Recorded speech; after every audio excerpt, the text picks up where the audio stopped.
know me, you know that I love to memorize my stories and almost perform them. That's not what I did either. I ended up working out today because I was anxious about this. So I went to the gym, and it was in between cardio and building my muscles. It was in between sets that I wrote a long text to myself, and I thought, this is great. These are notes for later when I actually sit down at my computer and write it out.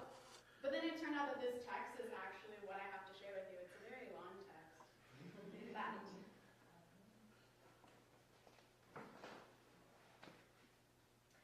I am not defined by you. I used to be. I used to be so concerned by your perception of me. I used to live within your boundaries. I was defined by my successes and failures. I was ruled by shame and my avoidance of. I was terrified of being unacceptable to you because I didn't see my own worth. I couldn't tell myself I was worthy of love, especially in my worst times. I couldn't.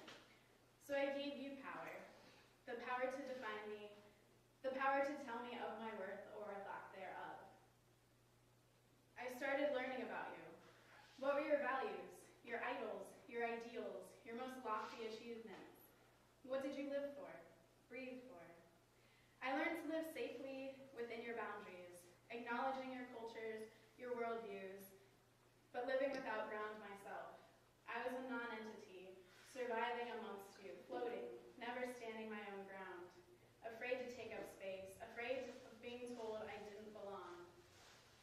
Not today. This is how I want to be defined. I want to be defined by my honesty. I want to be defined by my search for my God, remembering that I am flesh and bone, that while I have a body, I am a soul. I am more than how this world, this culture, this time defines me. I will hold out one hand for peace, ever reaching for uncertain faith in a time in history when people are terrified of anything uncertain. I am right, I am right, I am right, you are wrong, wrong, wrong, it's just wrong. We embrace gray in theory, but not in practice. Faith is believing in something uncertain. It's putting full hope into something without results, something with results unknown. Hope is scary. It's not built from an empirical study, but it's how I want to live. I want to build a definition of me, starting with humility,